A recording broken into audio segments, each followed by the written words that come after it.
Vice chancellors, professors, विभिन्न संस्थाओं के प्रतिनिधिगण और मेरे युवा साथियों,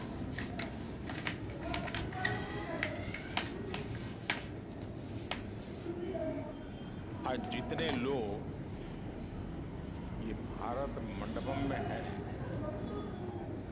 उससे कहीं ज्यादा हमारे साथ ऑनलाइन जुड़े हुए हैं।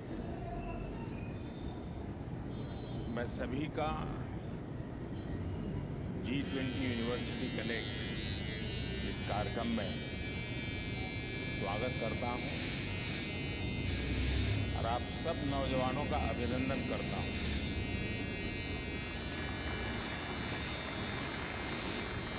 फ्रेंड्स, आज से 2 सप्ताह पूर्व इसी भारत मंडपम में गजब की हलचल थी।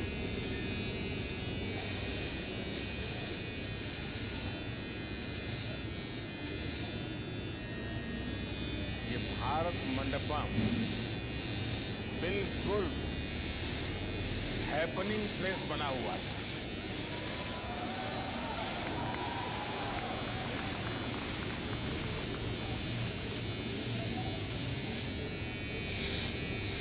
और मुझे खुशी है कि आज उसी भारत मंडपम में मेरा भावी भारत मौजूद है।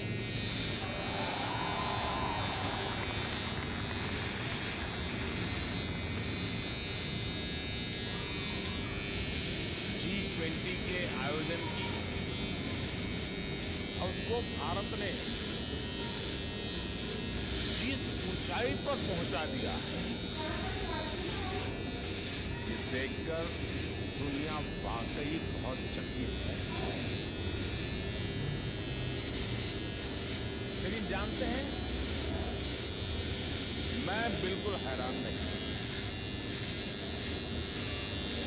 बिल्कुल सरप्राइज नहीं। आपके मन में होता होगा इतना बड़ा हो गया, हुआ क्या कारण? जानते हैं क्यों? क्योंकि इस कार्यक्रम को सफल बनाने का बीड़ा आप जैसे स्टूडेंट उठा लेते हैं, यंग स्टूडेंट उठा लेते हैं। यूथ जुड़ जाता है तो फिर उसका सफल होना तय हो जाता है। आप यंगस्टर्स की वजह से पूरा भारत ही एक हैपनिंग प्लेस बन गया।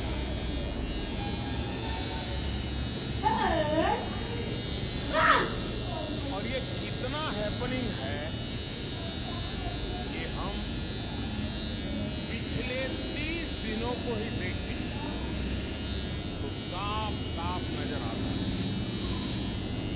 और जब मैं 30 दिन की बात करता हूं ना, आप भी साथ साथ जरा अपने 30 दिन को जरा जोड़ते चलते हैं।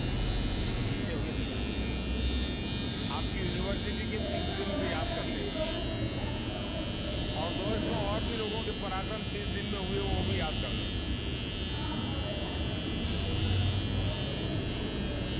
मैं आपको, मेरे नौजवान साथियों, आपके सामने मैं आज आया हूं तो मैं भी अपना रिपोर्ट कार्ड आपको दे रहा हूं।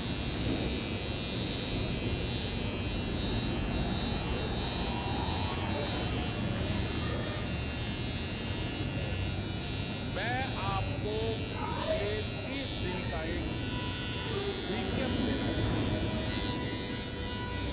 उससे आपको नए भारत की स्पीड और नए भारत का स्केल दोनों का पता चलेगा। साथियों, आप सबको याद होगा 23 अगस्त का वो दिन जब हार्टबीट भूल गए। हर कोई प्रार्थना कर रहा था, भाई साहब ठीक रहे, कुछ गड़बड़ ना हो जाए, कर रहे थे ना। और फिर अचानक हर किसी का चेहरा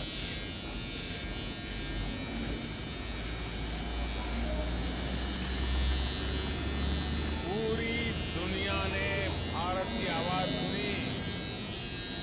India is on the moon.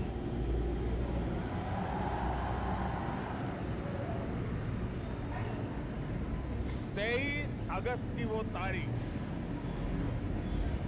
हमारे देश में नेशनल स्पेस डे के रूप में अमर हो गई। लेकिन उसके बाद क्या हुआ? इधर मून मिशन सफल हुआ, उधर भारत ने अपना सोलर मिशन लॉन्च कर दिया।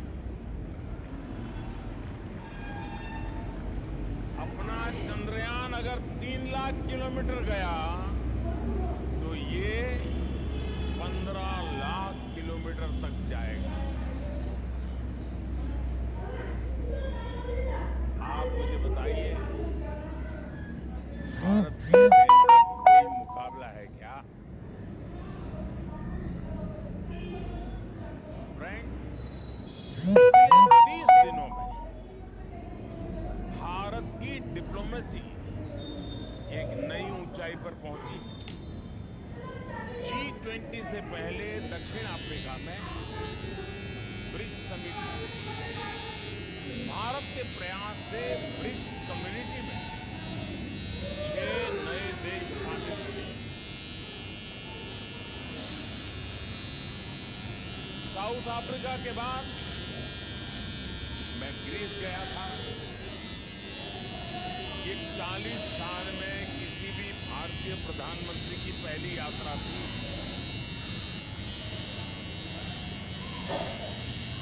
और जितने भी अच्छे काम है ना, वो करने के लिए आपने मुझे ही बिठाया है।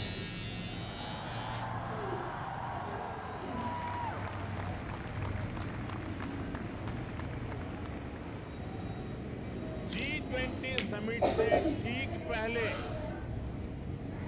मेरी इंडोनेशिया में भी अनेक वर्ल्ड लीडर से मीटिंग हुई।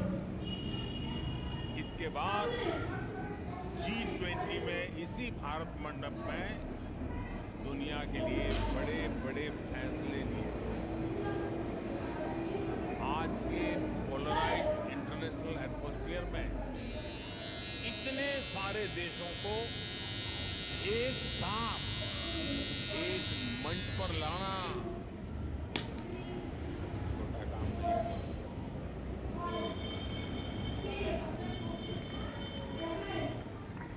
आप एक पिकनिक ऑर्गेनाइज करो ना, तो भी तय नहीं कर पाते हो कहां जाए।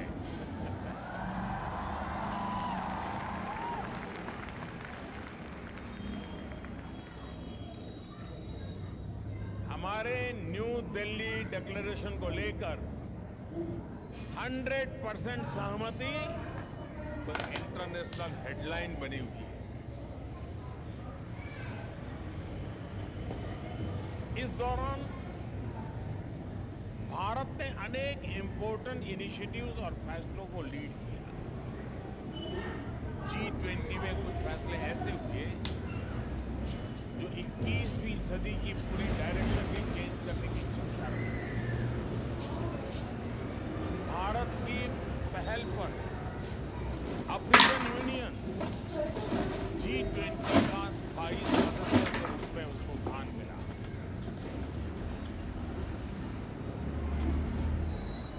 ग्लोबल बायोफ्यूल्स अलायंस का नेतृत्व भी भारत ने किया। G20 समिट में ही हम सभी ने मिलकर India middle east Europe corridor बनाने का भी फैसला लिया है। ये कॉरिडोर कई महाद्वीपों को आपस में जोड़ेगा। इससे आने वाली कई शताब्दियों तक व्यापार और पर्यटन को बढ़ावा मिलने वाला है। साथियों, G20 समिट समाप्त हुई तो सऊदी अरब के क्राउन प्रिंस की स्टेट विजिट दिल्ली में शुरू हुई। सऊदी अरब भारत में $100 बिलियन का निवेश करने जा रहा है।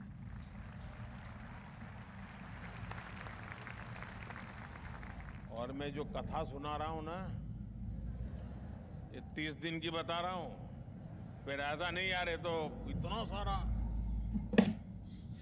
बीते 30 दिनों में ही भारत के प्राइम मिनिस्टर के रूप में मेरी कुल 85 वर्ल्ड लीडर से मीटिंग हुई है।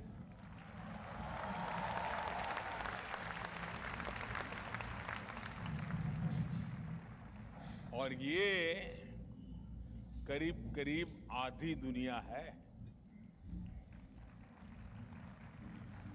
आप सोच रहे होंगे कि इससे आपको क्या फायदा होगा। होता है ना,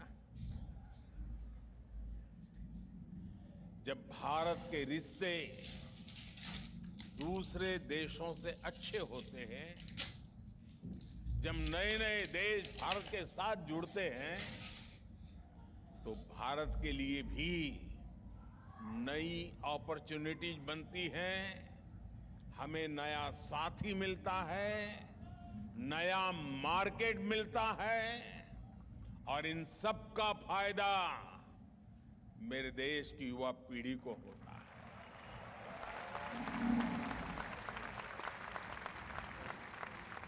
साथियों, आप सब सोच रहे होंगे कि पिछले 30 दिन का रिपोर्ट कार्ड देते हुए मैं सिर्फ स्पेस साइंस और ग्लोबल रिलेशंस की बात कर रहा रहूंगा क्या? यही काम किया है कि मैंने 30 दिन में? ऐसा नहीं है। पिछले 30 दिनों में एससी, एसटी, ओबीसी के लिए, गरीबों और मिडिल क्लास के लिए, उनको एम्पावर करने के लिए भी कई कदम उठाए गए। 17 सितंबर को विश्वकर्मा जयंती पर पीएम विश्वकर्मा योजना लॉन्च की गई। ये योजना हमारे शिल्पकारों, कुशल कारीगरों, पारंपरिक काम से जुड़े साथियों के लिए है। रोजगार मेला लगाकर बीते 30 दिन में 1 लाख से ज्यादा नौजवानों को केंद्र सरकार में गवर्नमेंट जॉब दी गई है। जब से ये कार्यक्रम शुरू हुआ है, 6 लाख से ज्यादा युवक युवतियों को नियुक्ति पत्र दिए गए हैं। इन्हीं 30 दिनों में आपने देश के नए संसद भवन में पहले संसद सत्र को भी देखा है। देश के नए संसद भवन में पहला विधायक पास हुआ, जिसने पूरे देश को गर्व से भर दिया है। संसद ने नारी शक्ति वंदन अधिनियम के द्वारा विमेन लेड डेवलपमेंट के महत्व को सहर्ष स्वीकार किया। साथियों, बीते 30 दिनों में ही देश में इलेक्ट्रिक मोबिलिटी के विस्तार के लिए एक और बड़ा निर्णय हुआ। हमारी सरकार ने बैटरी एनर्जी स्टोरेज सिस्टम को एम्पावर करने की दिशा में एक महत्वपूर्ण योजना को स्वीकृति दी है। कुछ दिनों पहले द्वारका में अशोक भूमि इंटरनेशनल कन्वेंशन सेंटर को हमने राष्ट्र को समर्पित किया है। युवाओं को स्पोर्ट्स में अधिक अवसर मिले, इसके लिए मैंने वाराणसी में इंटरनेशनल क्रिकेट स्टेडियम का भी शिलान्यास किया। 2 दिन पहले मैंने 9 वंदे भारत ट्रेन्स को हरी झंडी दिखाई। एक दिन में एक साथ इतनी आधुनिक ट्रेनें शुरू होना भी हमारी स्पीड और स्केल का प्रमाण है। पेट्रोकेमिकल सेक्टर में भारत की आत्मनिर्भरता को बढ़ाने के लिए एक और बड़ा कदम इन 3 दिनों में हमने उठाया है। मध्य प्रदेश में स्थित एक रिफाइनरी में पेट्रोकेमिकल कॉम्प्लेक्स का शिलान्यास किया गया है। मध्य प्रदेश में ही रिन्यूएबल एनर्जी, आईटी पार्क, एक मेगा इंडस्ट्रियल पार्क और 6 नए औद्योगिक क्षेत्रों पर काम शुरू हुआ है। ये जितने भी काम मैंने गिनाए हैं, इनका सीधा संबंध युवाओं की स्किल से है, युवाओं के लिए जॉब क्रिएशन से है। ये लिस्ट इतनी लंबी है कि पूरा समय इसी में बीत जाएगा। ये 30 दिन का मेरा हिसाब मैं दे रहा था आपको। अब आपने अपना हिसाब लगाया क्या? आप ज्यादा से ज्यादा कहेंगे 2 मूवी देखी।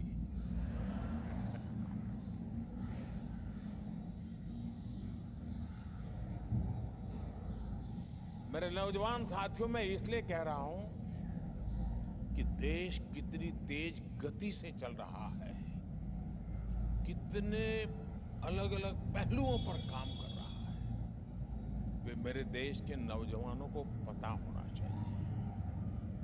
साथियों,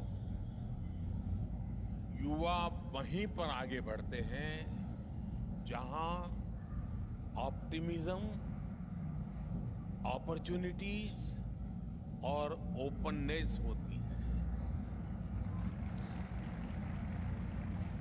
जिस तरीके से आज भारत आगे बढ़ रहा है, उसमें आपके उड़ने के लिए पूरा आसमान खुला है दोस्तों। मैं आपसे यही कहूंगा, बड़ा सोचें, थिंक बिग। ऐसा कुछ नहीं है जिसे आप हासिल नहीं कर सकते। ऐसी कोई उपलब्धि नहीं है जिसे हासिल करने में देश आपका साथ नहीं देगा। आप किसी भी अवसर को मामूली ना समझें, बल्कि उस अवसर को एक नया बेंचमार्क बनाने के बारे में सोचें।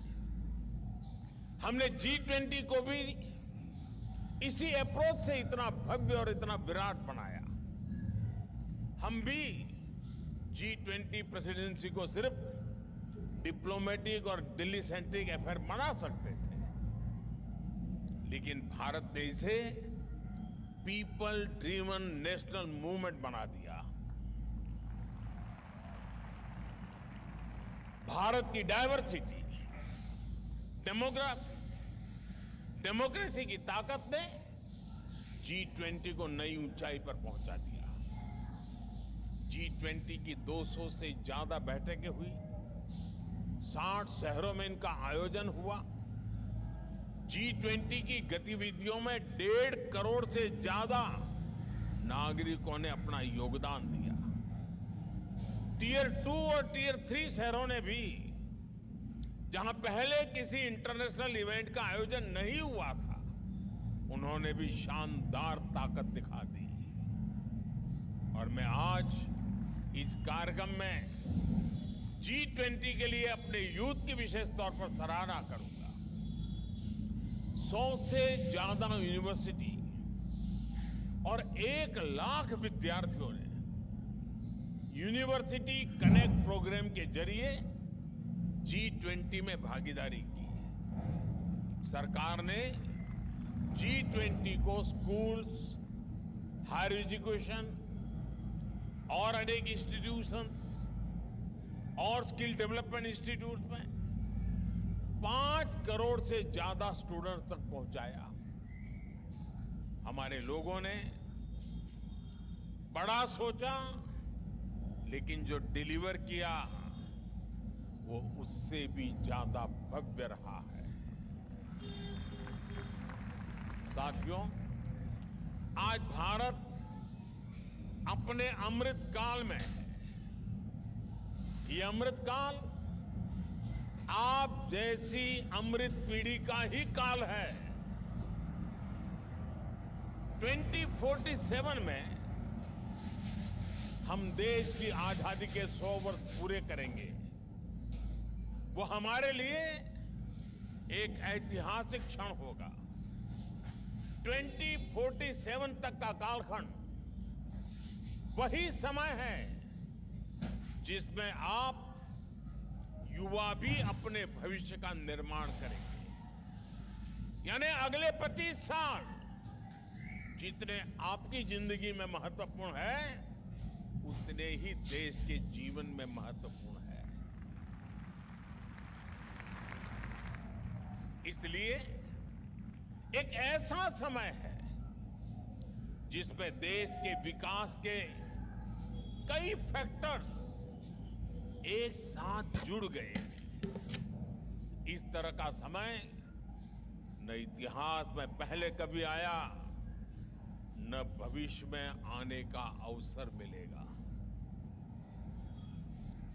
यानी न भूतो न भविष्यति। आज हम दुनिया की सबसे तेज गति से बढ़ने वाली अर्थव्यवस्था है। पता है ना? नहीं मालूम है? रिकॉर्ड कम समय में हम 10वें नंबर की अर्थव्यवस्था से 5वीं सबसे बड़ी अर्थव्यवस्था बन गए।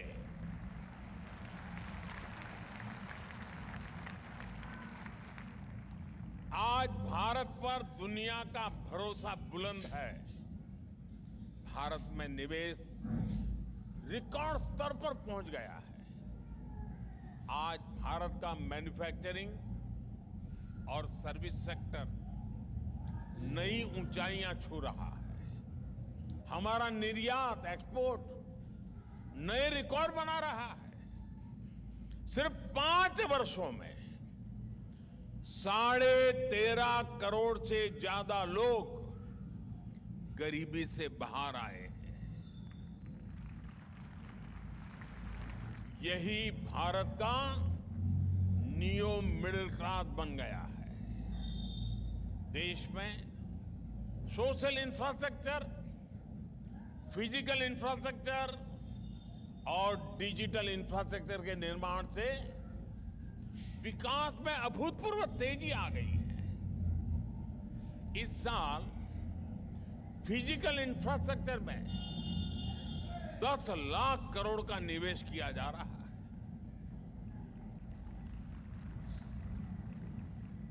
और इस तरह का निवेश साल दर साल बढ़ता ही जा रहा है। आप कल्पना कीजिए कि इसका कितना बड़ा प्रभाव हमारी अर्थव्यवस्था पर पड़ेगा और कितने नए अवसर तैयार होंगे। साथियों, आप जैसे युवाओं के लिए ये अवसरों का दौर है। साल 2020 के बाद करीब 5 करोड़ साथी ईपीएफओ पेरोल से जुड़े हैं। इनमें से लगभग 3.5 करोड़ लोग ऐसे हैं जो पहली बार ईपीएफओ के दायरे में आए हैं। पहली फॉर्मल जॉब्स उन्हें मिली है। इसका मतलब ये है कि आप जैसे युवाओं के लिए फॉर्मल जॉब्स के मौके भारत में लगातार बढ़ रहे हैं। 2014 से पहले हमारे देश में 100 से भी कम स्टार्टअप्स थे। कितने? मैं इसलिए बुला रहा हूं क्योंकि क्लास में हम लोग ऐसे ही पढ़ते हैं ना। कितने स्टार्टअप 2014 के पहले? कितने? आज इनकी संख्या 1 लाख को भी पार कर गई है।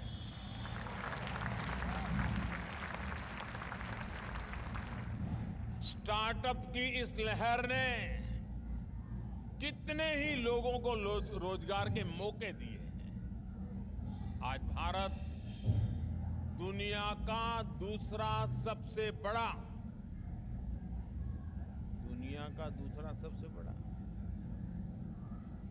मोबाइल मैन्युफैक्चरर बन गया है।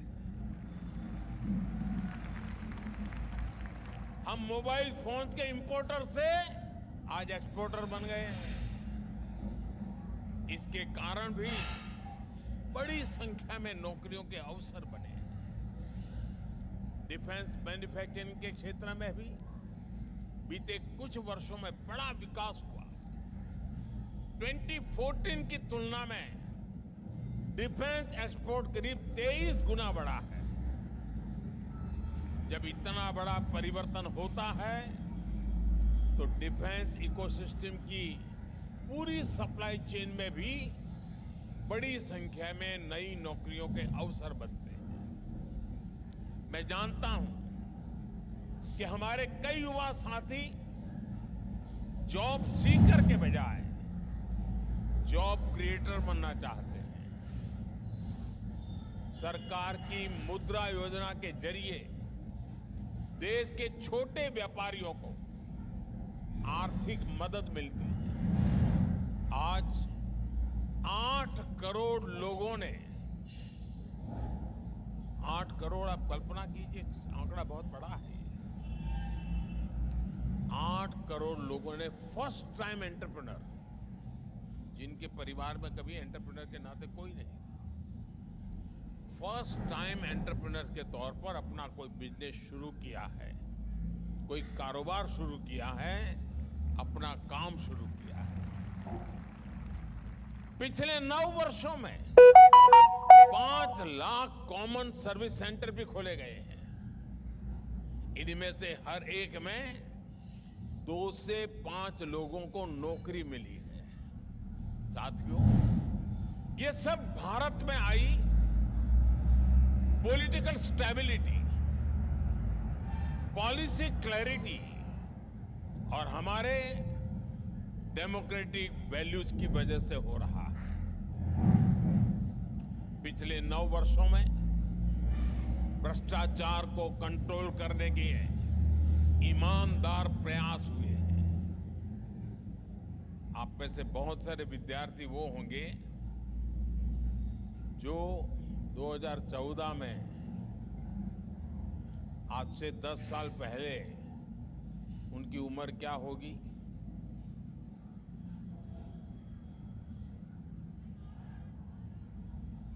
कोई 10, कोई 12, कोई 14। तो उस समय उनको पता ही नहीं होगा कि हेडलाइन अखबार में क्या आती थी, कैसे भ्रष्टाचार ने देश को बर्बाद करके रखा था। साथियों, आज मैं बड़ा गर्व से कह सकता हूं, बिचौलियों और लीकेज को रोकने के लिए नए टेक्नोलॉजी आधारित सिस्टम हमने बनाए हैं।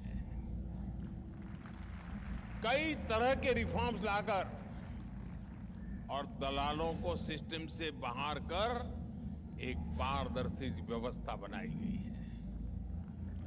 बेईमानों को सजा और ईमानदारी को सम्मान दिया जा रहा है। मैं हैरान हूं, आजकल मुझ पर एक आरोप क्या है कि मोदी लोगों को जेल में डालता है। अब मुझे बताइए भाई, देश का माल चोरी किया है तो कहां रहेंगे? कहां रहना चाहिए? ढूंढ ढूंढ करके भेजना चाहिए कि नहीं भेजना चाहिए? जो काम आप चाहते हैं वही मैं कर रहा हूं ना। कुछ लोग बड़े परेशान हैं। साथियों, विकास की यात्रा को जारी रखने के लिए क्लीन, क्लियर और स्टेबल गवर्नेंस बहुत जरूरी है। अगर आपने निश्चय कर लिया तो 2047 तक को एक विकसित, समावेशी और आत्मनिर्भर देश बनने से कोई नहीं रोक सकता।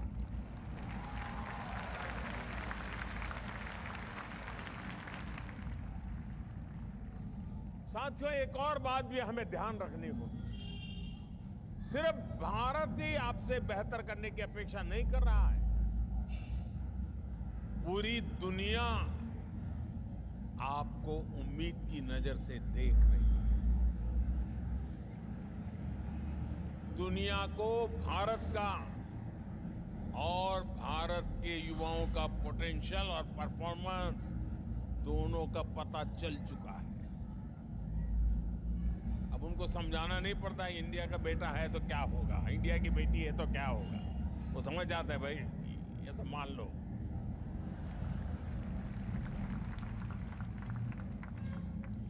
दुनिया की प्रगति के लिए भारत की प्रगति और भारत के युवाओं की प्रगति बहुत आवश्यक है। मैं निश्चिंत होकर देश को असंभव लगने वाली गारंटियां दे पाता हूं, तो उसकी वजह से आप देशवासियों का, उसके पीछे जो ताकत है ना, वो आप मेरे साथियों का सामर्थ्य है। मैं उन गारंटियों को पूरा कर पाता हूं तो उसके पीछे भी आप जैसे युवाओं का सामर्थ्य होता है। मैं दुनिया के मंचों पर जोरदार तरीके से भारत की बात रख पाता हूं तो उसकी प्रेरणा भी मेरी युवा शक्ति है। इसलिए भारत का युवा मेरी असली ताकत है। मेरा पूरा सामर्थ्य उसी में है। और मैं आपको विश्वास दिलाता हूं कि मैं आपके बेहतर भविष्य के लिए, आपके बेहतर भविष्य के लिए दिन रात परिश्रम करूंगा।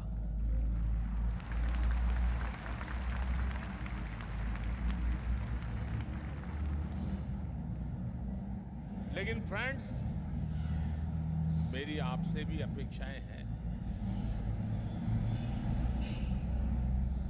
मैं आज आपसे भी कुछ मांगना चाहता हूं।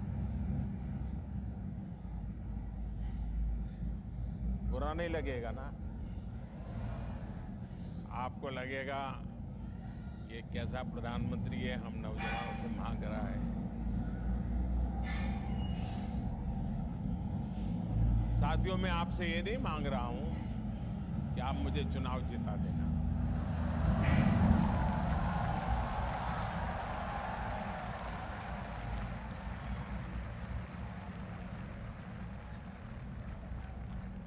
साथियों, मैं आपसे ये भी नहीं कहूंगा कि मेरी पार्टी में आप शामिल हो जाइए।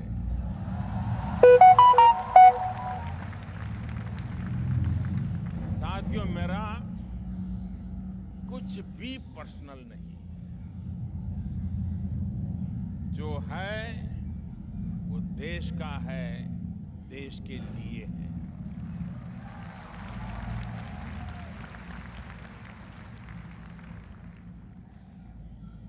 और इसलिए मैं आज आपसे कुछ मांग रहा हूं, देश के लिए मांग रहा हूं। स्वच्छ भारत अभियान को सफल बनाने में आप युवाओं की बहुत बड़ी भूमिका रही है। लेकिन स्वच्छाग्रह एक दो दिन का इवेंट नहीं है, ये एक सतत प्रक्रिया है।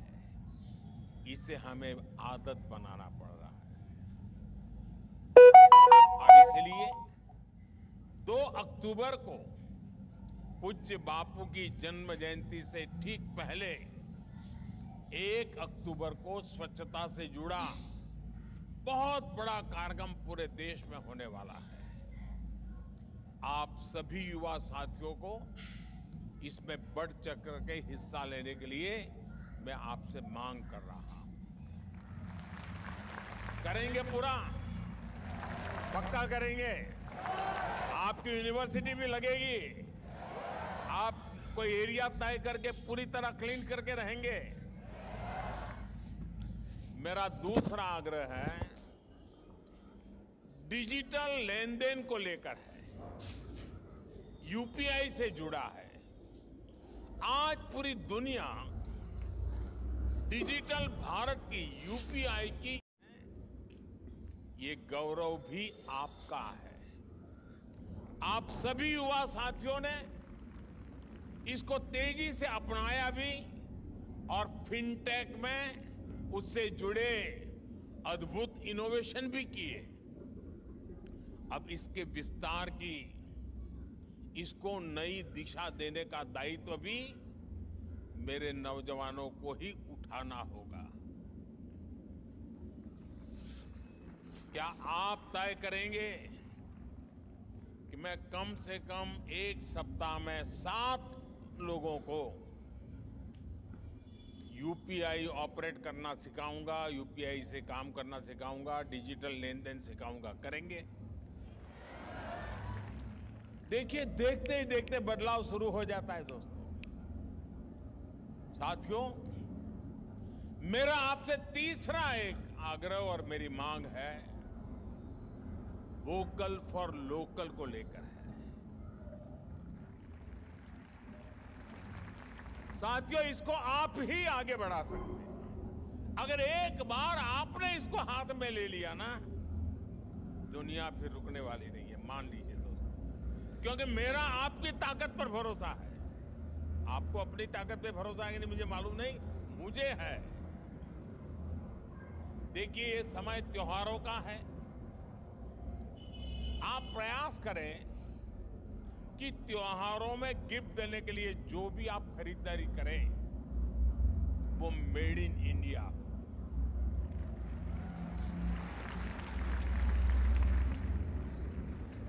अपने जीवन में भी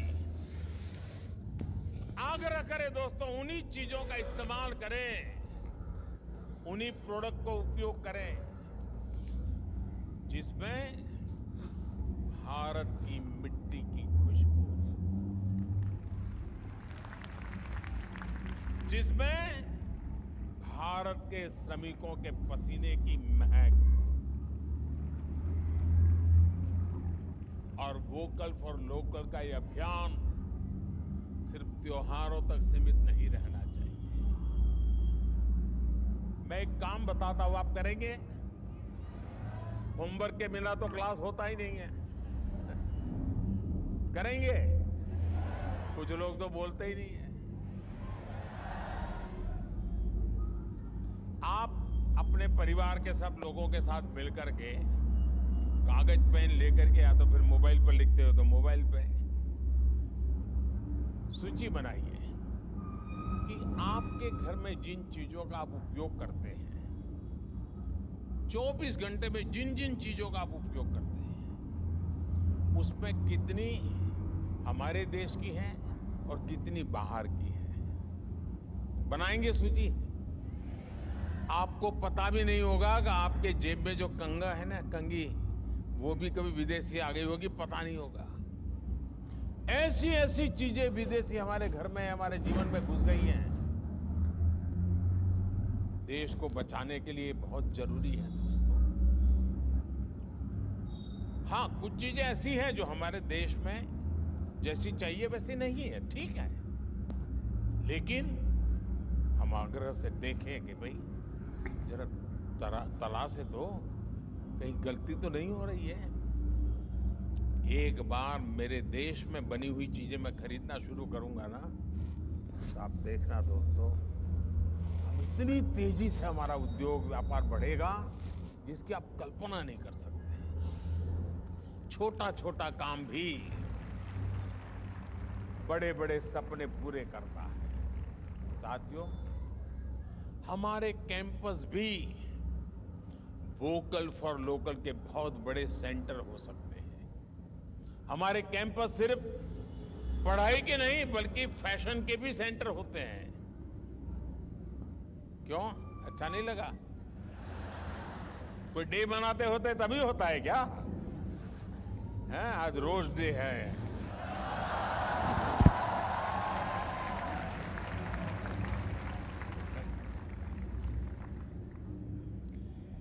क्या हम खादी को भारतीय फैब्रिक को कैंपस का फैशन स्टेटमेंट नहीं बना सकते? आप सभी युवाओं में ये ताकत है। आप मार्केट को, ब्रांड्स को, डिजाइनर्स को अपनी तरफ मोड़ने के लिए मजबूर कर सकते हैं। कॉलेज और यूनिवर्सिटी कैंपस में अनेक कल्चरल एक्टिविटीज होती है। उसमें हम खादी से जुड़े फैशन शो करा सकते हैं। हम अपने विश्वकर्मा साथियों, हमारे आदिवासी साथियों के शिल्प को प्रदर्शित कर सकते हैं। ये भारत को आत्मनिर्भर बनाने का, भारत को विकसित बनाने का रास्ता है। इसी रास्ते पर चलते हुए हम बड़ी संख्या में रोजगार निर्मित कर सकते हैं। और आप देखिए, ये जो 3 छोटी-छोटी बातें मैंने बताई है, आपके सामने जो मैंने कुछ मांग रखी है, आप एक बार देख लेना आपको कितना फायदा होता है, देश को कितना फायदा होता है, किसको कितना फायदा होगा। जरूर देखिए मेरे नौजवान साथियों, अगर हमारा यूथ, हमारी नई जनरेशन एक बार ठान लेना तो इच्छित परिणाम मिल ही जाता है। मुझे विश्वास है कि भारत मंडपम से आप आज जाएंगे, ये संकल्प लेकर के जाएंगे और संकल्प लेकर अपने इन सामर्थ्य को भी जरूर प्रकट करके रहिएगा। साथियों, हम पल भर के लिए सोचिए, हम वो लोग हैं जिन्हें देश के लिए मरने का मौका नहीं मिला है। जो सौभाग्य भगत सिंह को मिला, सुखदेव को मिला, चंद्रशेखर को मिला, आजाद को मिला, हमें नहीं मिला। लेकिन भारत के लिए जीने का मौका हमें मिला है।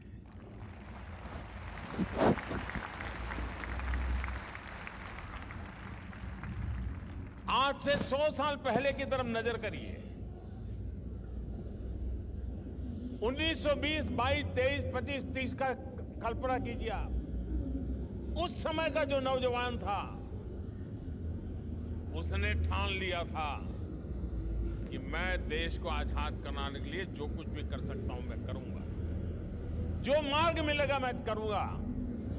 और उस समय के नौजवान चल पड़े, किताबें अलमारी में रख दी थी, जेलों में जाना पसंद किया था, फांसी के तख्त पर चढ़ना पसंद किया था, जो राह मिली उस राह पर चल दिए। 100 साल पहले जो पराक्रम की पराकाष्ठा हुई, त्याग और तपस्या का माहौल बना, मातृभूमि के लिए जीने मरने का इरादा मजबूत हुआ। देखते ही देखते 25 साल में देश आजाद हो गया। हुआ कि नहीं दोस्तों?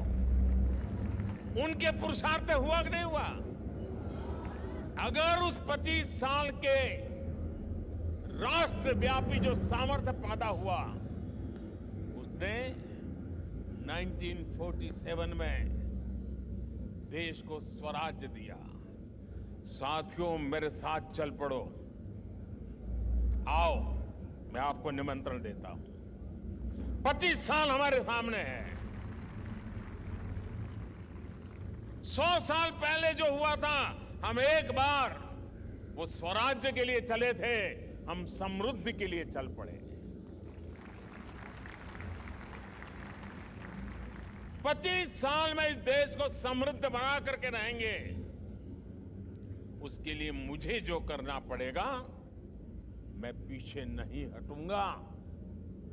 आत्मनिर्भर भारत समृद्धि के द्वार खोलता है दोस्तों। आत्मनिर्भर भारत स्वाभिमान को नई ऊंचाई पर पहुंचाता है। उस संकल्प को लेकर के चलिए, आइए हम मिलकर के एक समृद्ध भारत का संकल्प पूरा करें। 2047 में हम डेवलप कंट्री होने चाहिए।